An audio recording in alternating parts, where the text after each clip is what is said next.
And we are live. Hello, everyone. Good morning, good afternoon, good evening. Hi, just a Today, second. We're not live. It's not working. I'm on the YouTube site, so you're not speaking to anyone. Oh, now we're live. Okay, we're Hi, live now. today Second, we're not live. It's not we working. are, I'm on we the are. YouTube. Everything works. You're Everything not works speaking. fine. Oh, now we're live. So, We're live now. today, Second, we're not live. so, anyways, we are really happy to be meeting you here at the sidelines of the fifth session of United Nations Environmental Assembly. And today we are hosting the event to the short presentation on the road to COP27 using blockchain technology to empower young people and finance for climate change action. And we're really happy to be here. My name is Olga, and I'm program officer from UN Habitat. Hello everyone, I'm Simon, a program officer, gender in terms of human rights and social inclusion, gender issues. And today we are happy to be joined by a specialist children and youth program management officer by UN Habitat, Douglas Reagan, and the coordinator of Digital Art for Climate Initiative, Miroslav Pulzer, and Emmy Award winning filmmaker and founder of Rate 2030, Lisa Russell. So, really happy to be meeting you here and discussing the topic. And I'm just passing the word off to Doug Reagan to introduce the initiative. Thank you.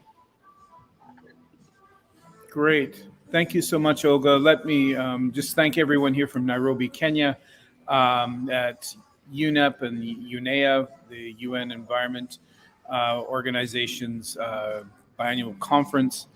We're really excited for many reasons. One being that we're all coming out of the pandemic now, so that we can actually have these lovely, wonderful hybrid events where we're bringing people from all over the world, and also celebrating something really unique. The Digital Art for Climate program initiative started by IAI and Miroslav and many of the other partners who are around the table here. What's exciting about that is engaging artists to affect change. And these artists, oftentimes being young or from all over and from all different walks of life.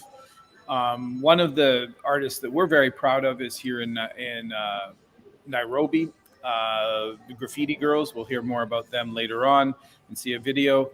But what we're seeing is this upswell of young people, upswell of people globally who want to affect change and stop the horrible devastation that's happening with climate change. So this is what this is about. We're also going to do a bit of a deep dive. I see that Romy is here on technology, blockchain, how that kind of links to this, NFTs, all these wonderful new terms that we're all learning.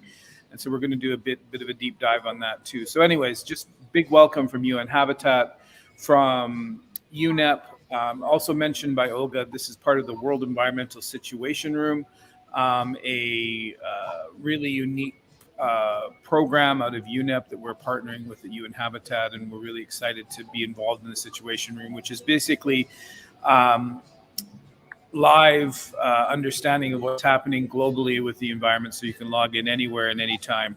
So this is for our first kind of big, at least UN Habitat's first kind of big deep dive into being a part of the Situation Room. Our first was in COP25, actually in Madrid. So yeah, excited. So back to you, Olga. Thank you very much. As I just already mentioned, we are joined by Aromis Maria, who is a multicultural entrepreneur working at the next social, economic, environmental transformation. Hugo is going to be speaking with us as well. Yes, so maybe just to give a bit of a background about the Digital Art for Climate initiative, which brought us all together now for this event. I'm going to project the video now on the screen. Please let me know if we can see it. Yes.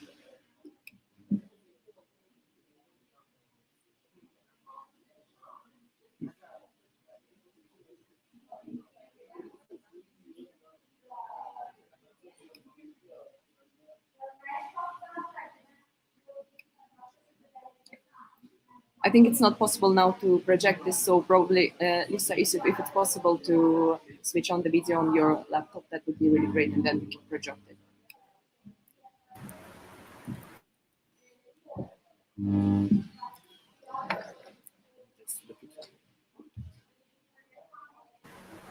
I apologize. I got kicked out of the platform, and I think when I got kicked out, the video was put off. So if we could maybe revisit this, I'm re-uploading it right now.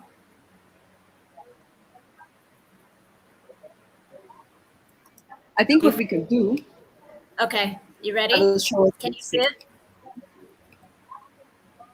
Can you see the video? Yes. Okay, Great. I'll go ahead and play it from my end. Thank you. Yep. Yes, please. It's a very exciting day for us all in Glasgow. Artists from all over the world have contributed to the Digital Art for Climate initiative. We have created this competition to really bring the social energy from the creative community towards the UNFCCC process. Joining this competition was not only a chance to represent my country, but also to champion our. It's a very exciting day for us all in Glasgow. Artists from all over the world have contributed to the Digital Art for Climate initiative. We have created this competition to really bring the social energy from the creative community towards the UNFCCC process. Joining this competition was not only a chance to represent my country, but also to champion our call for climate action. Yeah.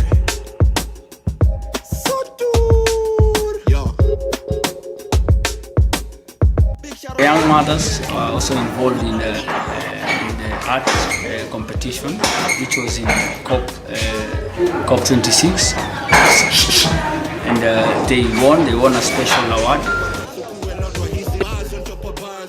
Poa juu hapo at least kuna opportunity mingi. Tulianza na ball ikaenda ikapea watu moral, wakaona wanaweza fanya kitu kingine, wakaingia graffiti bila kukaanga hivyo idol. We have also set up a special recognition award for the team spirit submission from Graffiti Girls from Kenya. They have been mentored by UN Habitat Youth Program, our key UN partner, and the idea there was that there's great artists in the slums of the world, in disadvantaged places, who have no access to the global resources, global collectors or whatever. But with this new platform that we are creating and with NFTs, we can create this connection. Well, Africa's youth are so important just by the fact of the demographics. I mean, we're looking at many of the cities in Africa being 7% of the cities being under the age of 30. So it is critical to engage this demographic. Creative industry can also support entrepreneurship, stimulate innovation and empower people, particularly young people and women. And at the same time, preserve and promote cultural diversity and heritage. Hadi tujafikiria tunaweza fanya kitu kama hiyo. Lakini tulingangana tukaweza. Ulifilaje sasa venye mkaambiwa mmeshinda special award? Ilikuwa surprising sana, juu tulikuwa tuna expect kuchukua hiyo, lakini tulifurahia sana bado. Tulifeel poa sana by the way sana, na tunashukuru wale watu walitusupport na wote walitulikeia na wakacomment, tunashukuru sana. Hii ni kitu inatuonyesha tuko sawa, tunaweza fanya anything, tuko ready, yani tuko poa, tunatoka mbali. So congratulations, have a nice party. Asante.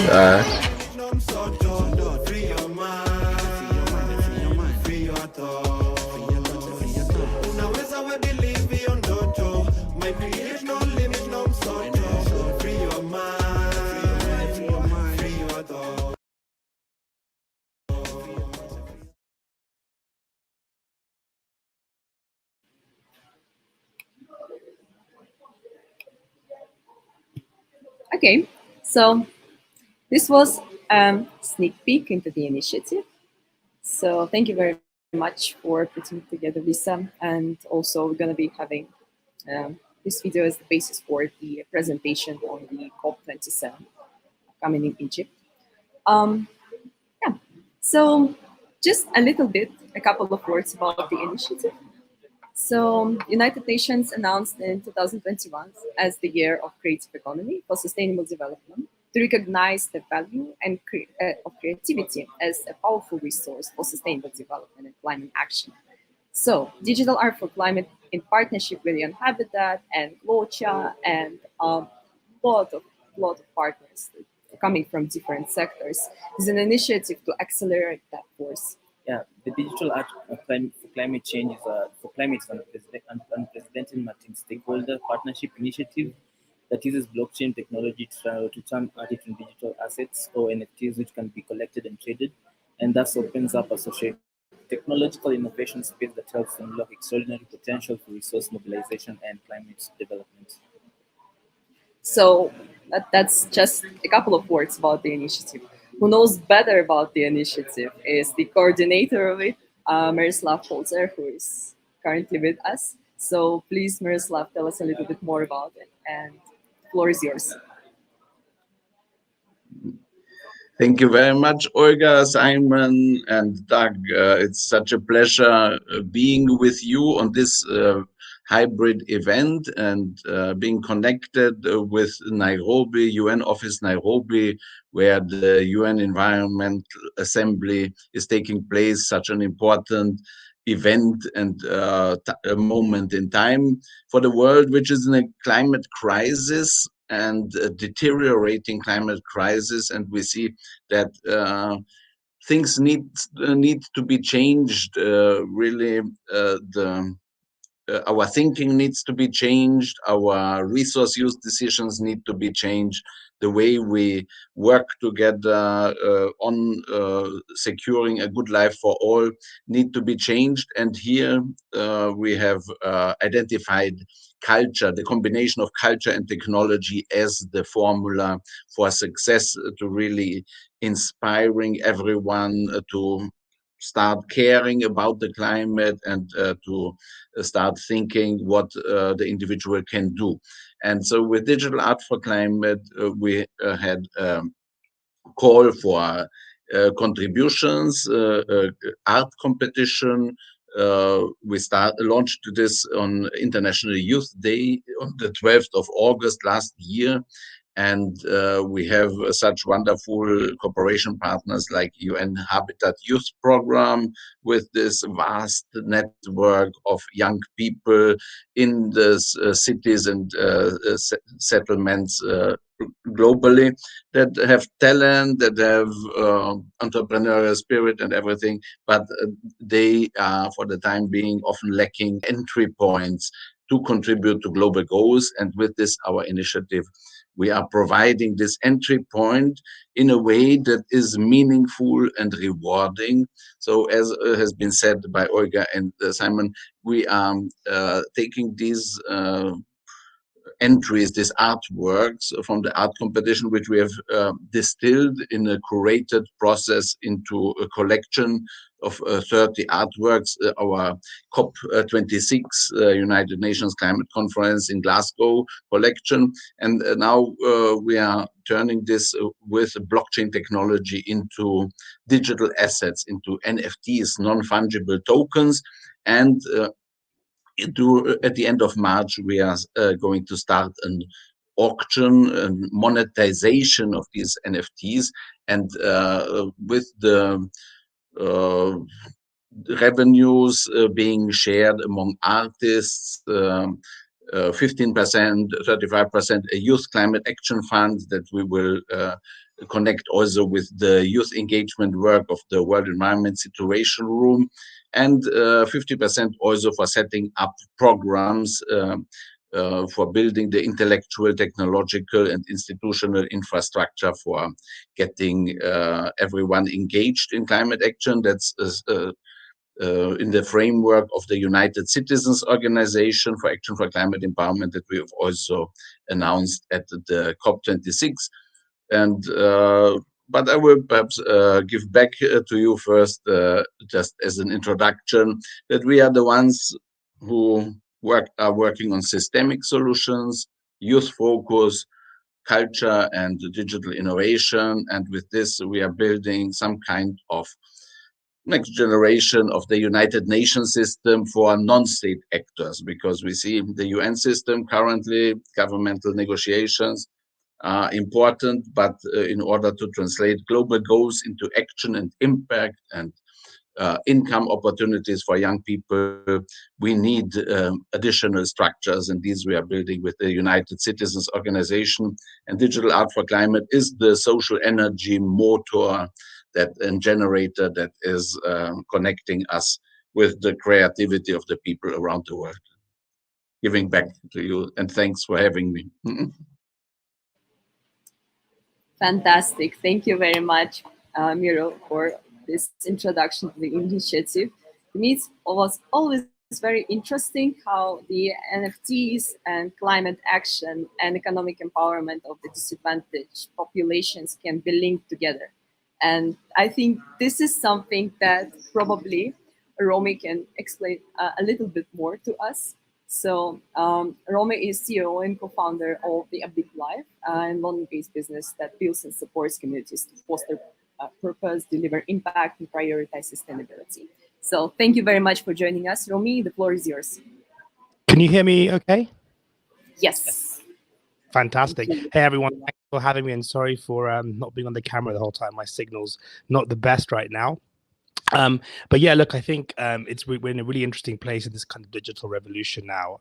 Technologies like blockchain are potentially offering great opportunities to lots of people who have been for many years left out of the should I say, the economic system.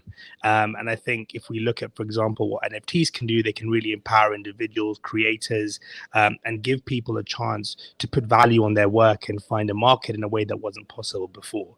There are going to be lots of challenges, and we're going to have to do a lot of work together and work collaboratively to ensure that from a legal standpoint, things and the legal language is clear. That legally the NFTs and their smart contracts are enforceable. But if and when they are, I think they're going to offer a fantastic opportunity.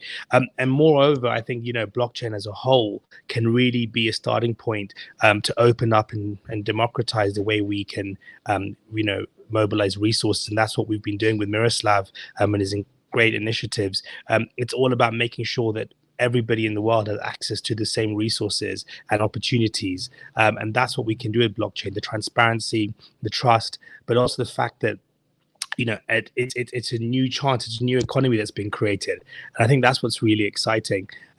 Moreover, when we look at the Digital Art for Climate campaign, the messages you can deliver around art and sustainability combined are also really interesting, because this is a whole new way to not just send a positive message, but reward those for doing good. And I think that's a real big change in our system, where for a long time, those who have done good usually do it at their own cost or from their own heart for the good of the good. Now they can also be rewarded for it, which I think is fantastic, and it can only encourage more people to be part of it, which only builds up the economy. So I think when it comes to products like NFTs, there's so much potential, and with people like Miroslav who are leading the way, they really stand as actors for the commons, for the good of people, and that's what we need: people who really care about utility of these products, people who care about mobilizing resources to the right individuals, and most importantly, making sure that those who have been left out of the system now have a chance to enter. I would just like to say, though, that there is a lot of work to do when we think about the world and the global standpoint. I think the blockchain revolution has been fantastic in the more developed countries where they have better technological infrastructure. So we can't forget that element if we want to make sure those in sub-Saharan Africa, for example, are not left behind, because there is a lot of infrastructural work we need to do on the ground physically to make sure people can actually access and learn about these products. And secondly, we can't forget education, because we assume that most people are digitally aware, but the digital divide in one way could also increase as blockchain comes out, because those at the bottom have been left out might be left back even further. So what's really important in this really crucial time is that actors like ourselves working together ensure that those people who don't have the resources or the education are educated. We make sure we prioritize that, and we make sure we push our governments and even private sector to really build out the infrastructure that's needed so that these individuals can now enter into this system. And I can't stress that importance, because if we don't do that, we'll just create another and bigger digital divide than we already have.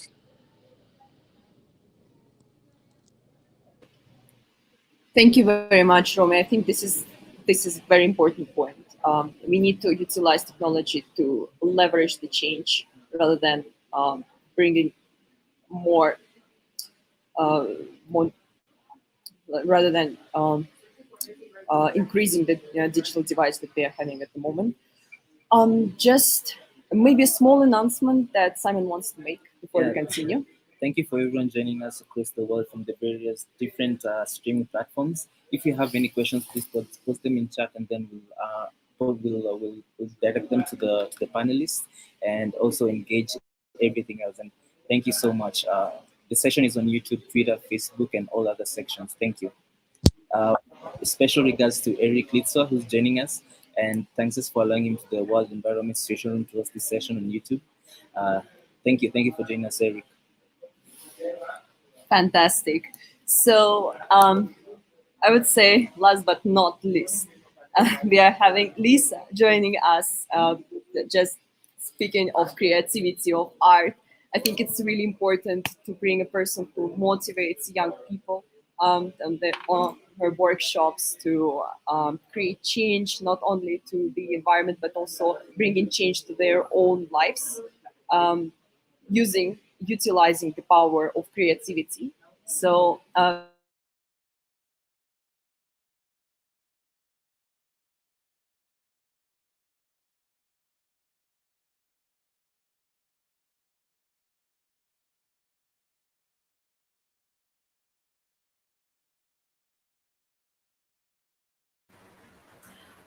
Okay, I think I lost you for a minute, so I'm hoping I'm okay to jump in right now. Olga, is that okay?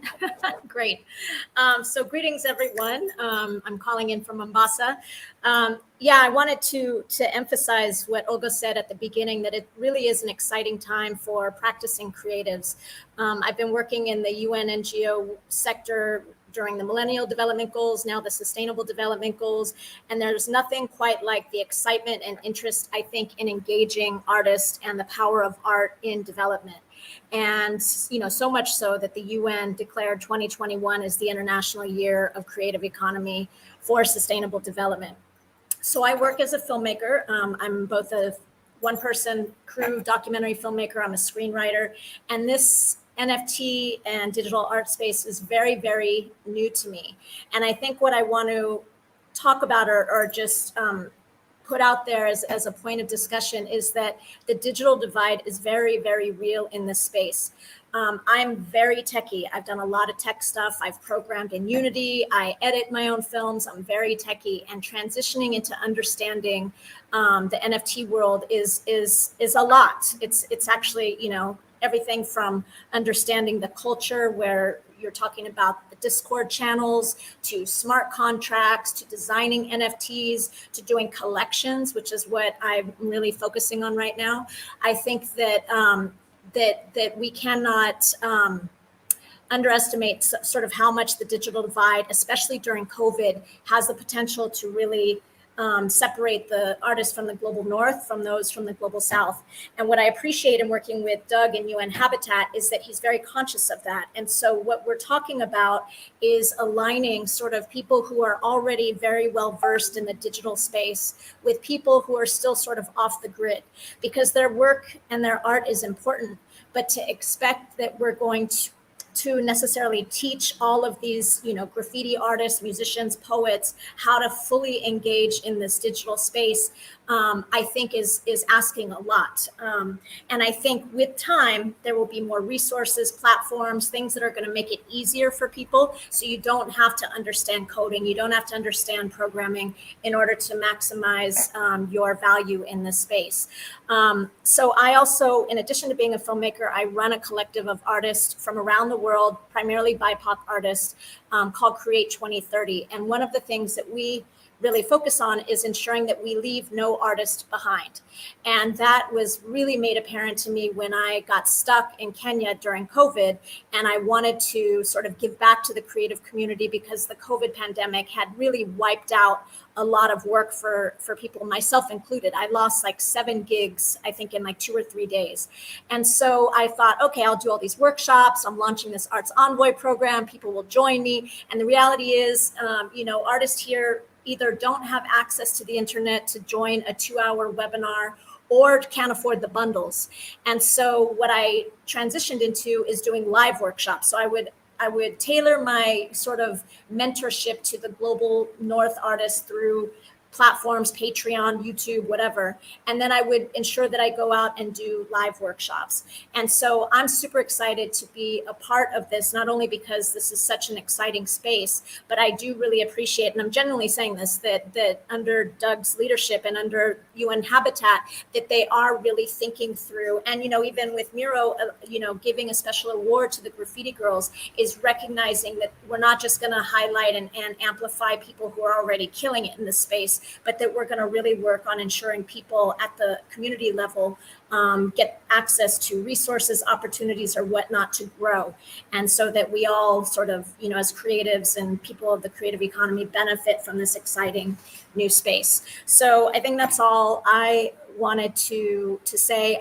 As everybody in this panel knows, I'm new to this space, but they got me hooked. I am hooked in it completely, and I'm super excited to see where it's going to go, both at COP27 and with South by Southwest. Everything is just exciting. So thank you for having me, and thank you for letting me be a part of this. Thank you so much, Lisa. Well, we have a great energy here. I think that's very youthful energy, and the talk is actually taking this youth direction.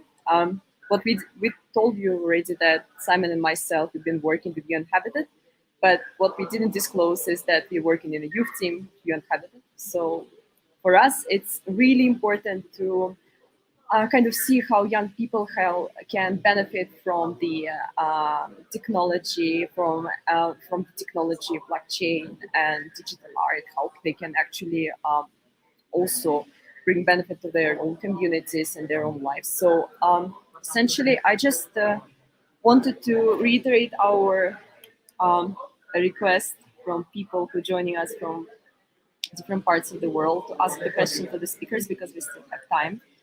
But until we wait for the questions, I would like to already start mine because it's an amazing opportunity. And I just wanted to direct the first one to you, Miro. Just knowing that you've been working with youth quite tightly and very much passionate about the youth-led development. So just wanted to ask, what do you think? What opportunity does the initiative present to young people? What is the relevance of the digital art awareness? I would even say to young people, to young artists. Just could you please share your thoughts on that? It's very interesting. Yeah, thanks everyone. It's really very inspiring conversation. So I'm convinced that this new technologies, blockchain technology, and in general, this mobile technology also, that this is a game changer because if we are a global family in light of global challenges, then we need to connect. We need to know who is doing what, and then provide incentives, rewards to those who are taking action in the right direction. And so with these new technologies, people who otherwise would have no bank account or who would not have access to a global market can suddenly have this access. It is I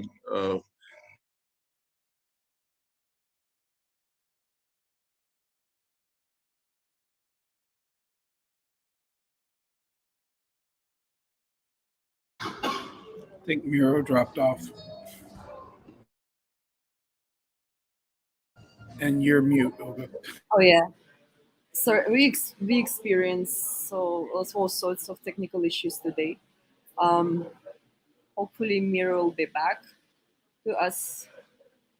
But to me, the point is clear that young people get the opportunity to join the uncharted territory, how they can actually find livelihoods using the digital technology, mobile technology. And this is really great. But I just wanted to ask maybe you, Doc, the best person to answer. What do you think? What is the relevance between the young people's communities within informal settlements and this advanced technology, and what is the potential it can carry? Because maybe it's not entirely transparent how young people who don't get the much access to the internet can actually utilize such advanced technologies for their own good. Thanks. Really good question. Oh, Miro's back. Miro, do you want to wrap up what you were saying? Yeah, sure. Now, what I wanted to say is that we can now create from the mural NFT, and it can be bought by somebody, I don't know, in Europe, wherever. Opportunities for young people are much bigger. So, and the world, the young people have a global stage for their artwork, things that would not have been possible before. And so we are connecting those who are taking action for the common good on the local and global level, and providing then also rewarding resources, enabling resources. And for me, this is wonderful to see these opportunities, because then really everyone can participate in global society, contribute, and be rewarded. That's the basic logic. And with these new technologies, this is possible. And a point that I would also like to highlight, which is very important, because when people hear about blockchain technology, they have in the back of their mind news about the bad energy consumption and environmental footprint of blockchain technology. And this is a very valid concern. And we need to, but there are different blockchains. So the first generation and second generation blockchains, Bitcoin and Ethereum, proof of work blockchains, they're really even a big problem for the world, because they are consuming so much energy. But there are now new generations of blockchains, proof of stake based blockchains, like the ones that we are using on the Polkadot and Kusama blockchain ecosystems. And here we have 100,000 times lower environmental footprint. And this, I wanted just to say that we don't want to promote any type of blockchains. We want to make people also aware that they need to be conscious and selective in picking blockchain technologies, because they have also potentially environmental bad aspects. And so we are educating also people to use the right tools for having for this digital art dimension. Okay, this seems very important. So when you access this global marketplace of digital art, then choose your NFT wisely, right? So Yes, so that exactly. Yeah. wow, it's interesting. So digital art for climate platform is gonna be based on the environmentally friendly entities. Did I get it right?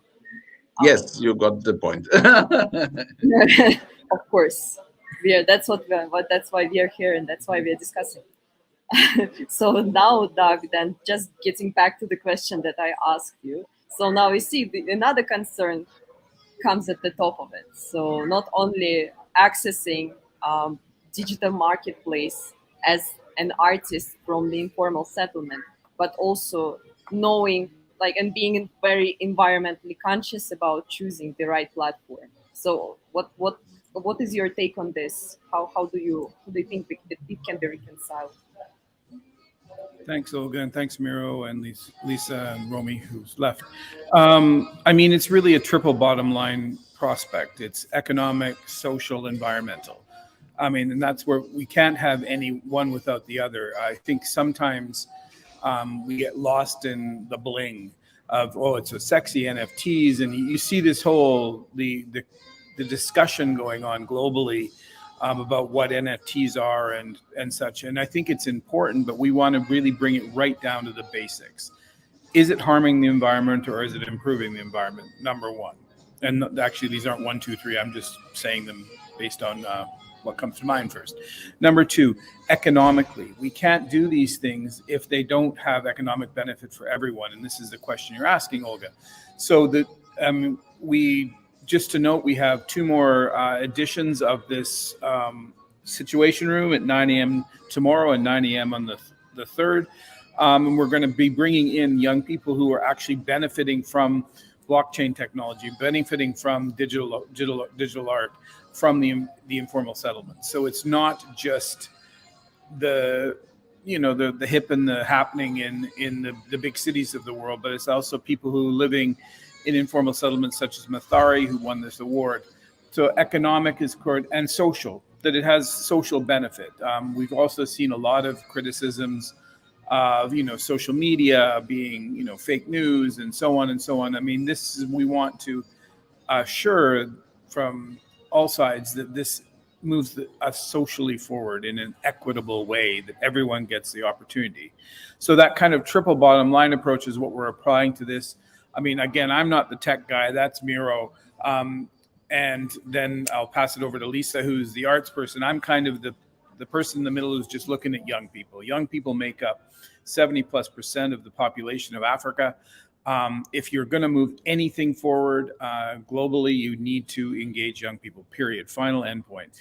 And you need to engage young women. You need to take an intersectional lens to make sure that all those, whether it be the LGBTQ community, the indigenous community, disabled young people, we need to make sure those people are all engaged. And so that's kind of what our role is, I think, why Miro and we have partnered up, is to make sure that happens, that it ticks, that we're not just going off and again looking only at the bling, but we're looking at actual real 1, 2, 3. So hopefully that, like I said, that follow us tomorrow and the 2nd and the 3rd.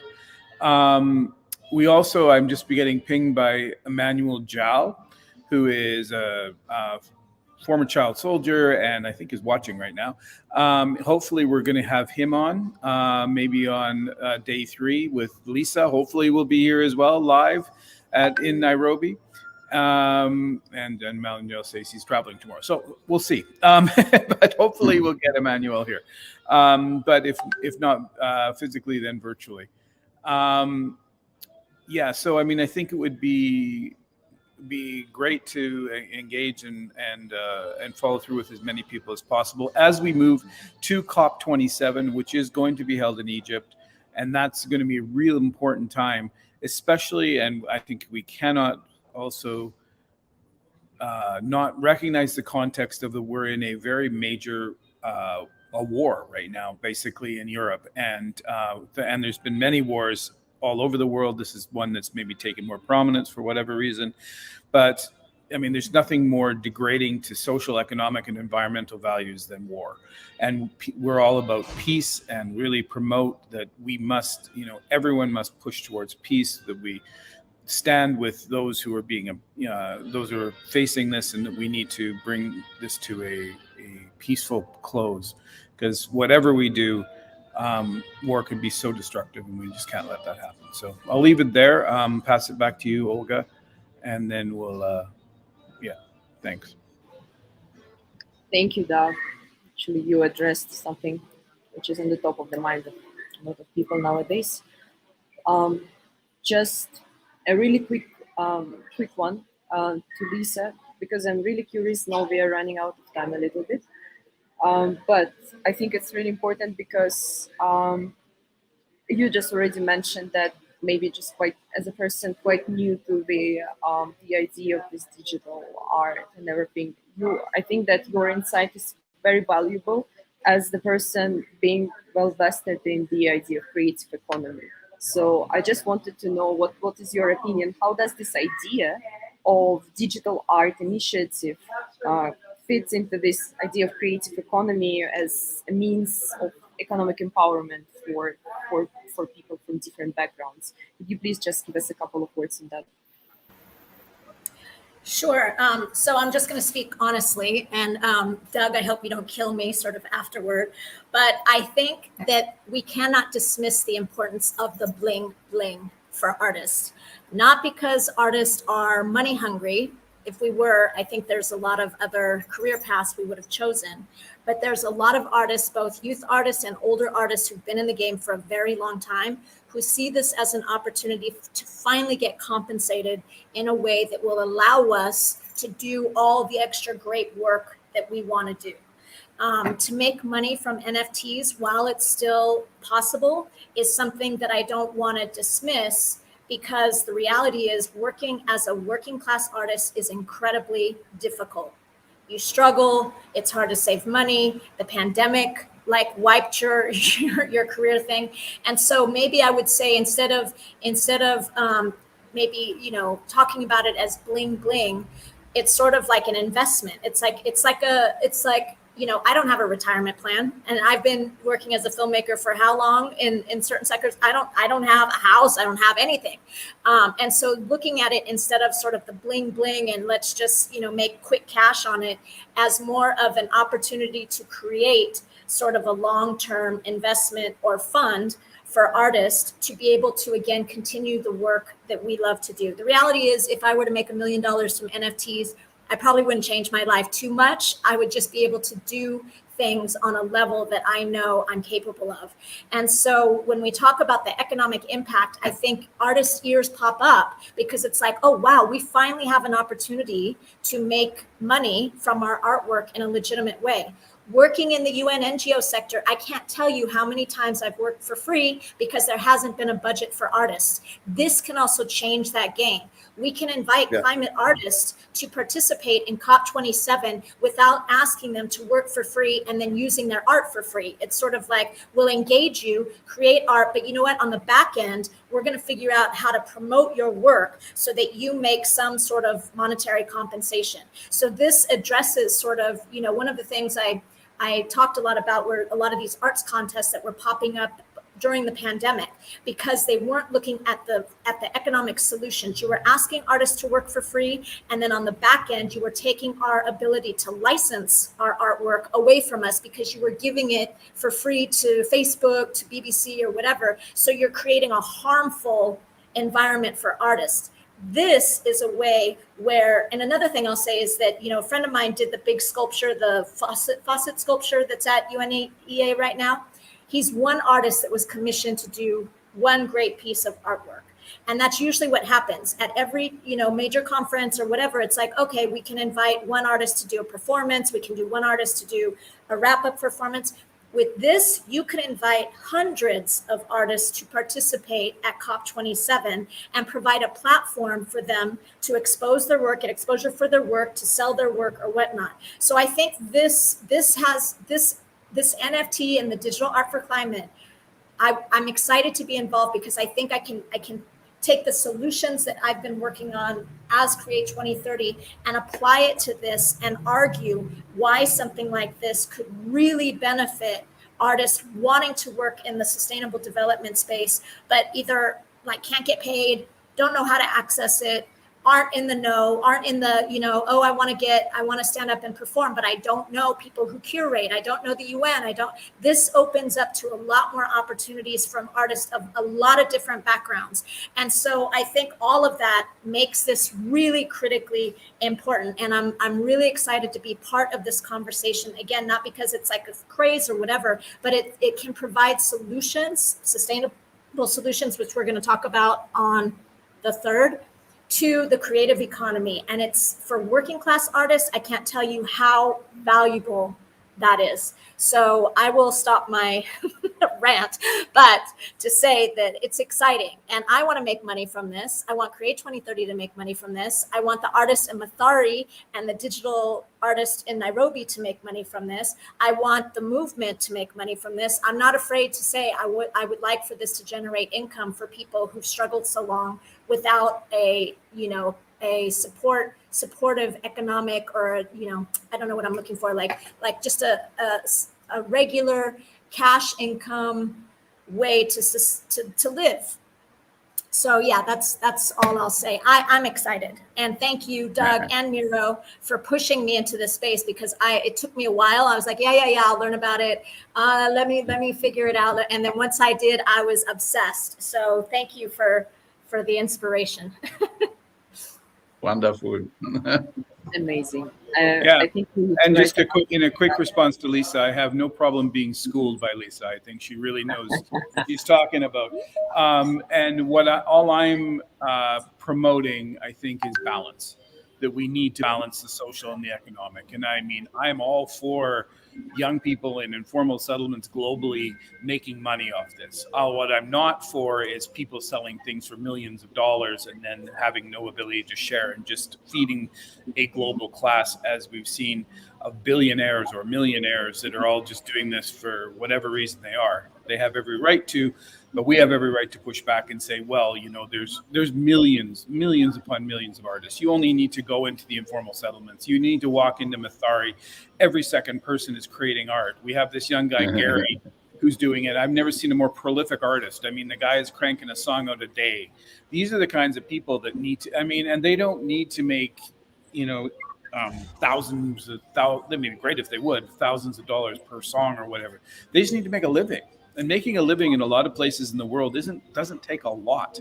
When you're making $5 to $10 a day on average in Africa for most of the population, making 20 is great. So why not even just that incremental push to do that? Now, I mean, again, I'm not pushing incremental either. Obviously, people have to have a living wage and such, but I think we have to start where we start. And if we can go 2 times, 3 times, 5 times, 10 times, and like have all these people be able to take art, which, let's be clear, is a fairly low bar. I mean, it's not like it's not like you're need an industry or like an industrial process to do it. You have certain processes, but they also are not always that expensive. And you can create art wherever you are. And I think that's what we're looking at and what we see. And I hope that this is what we hope to work with Miro and Lisa and all the other gang and Romy to make this happen. Thanks. I'll stop ranting now too. If I may add also a brief concluding remark is that with these new technologies, especially also with NFTs, one interesting dimension, social innovation that comes with is a community formation. So around these NFTs, around digital currencies, and so there are being set up communities. And these communities are those who are concerned, who really know to value the contributions of an artist in Matare or wherever. And so there is hope with this, that in this community, that those who will contribute artwork, that they will find people with resources who will reward their artwork, and that there will be a living for everyone. A good life for all is one of our slogans. And thanks everyone for being part of this initial community, which is supposed to grow to millions of people.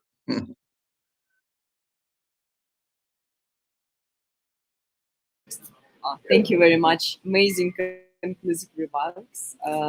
Just really quick, Simon. Interesting from the comment section on YouTube with Lucas Gambo, finding it's a very interesting conversation. Even personally for me, I can say I'm as enlightened about NFT and climate change and the role all together as she has professed, and so much learning going on. And yeah, in terms of the link, it will still be available on YouTube. You can share it on your socials as well, and reach out to us, tag in the speakers, tag in relevant parties, artists who can really learn from this.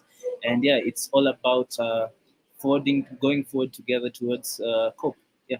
Yes, and let's stay tuned also for a number of sessions that are upcoming, especially the one upcoming the day after tomorrow. We are going to dive a little bit deeper into the Digital Art for Climate initiative, and we'll also have a couple of short interviews with young artists that actually benefited from the initiative, and a very inspiring conversation is upcoming. Thank you very much. It sounds that we definitely, as Simon puts it, learned a lot, and also just one small thought that just came to my mind as I was listening to all of you, that presenting sort of the conclusive remarks that we had now, that the talent is actually universal, right? Yeah. It can pop up everywhere in all circumstances. And let's just work also on making opportunities universal so that everyone would be able to be empowered and benefit from technologies and the global recognition and platforms. And let's just work toward that. Really amazing. Thank you very much, and really happy to be hosting you all. And thanks for the comments in the comment section. Really happy that some of you just even expressed that they also enjoyed the conversation, and looking forward to seeing you all tomorrow and the day after tomorrow. Thank you very much. Thank Have you. a great day. Bye Goodbye. bye. So thank you very much, Simon.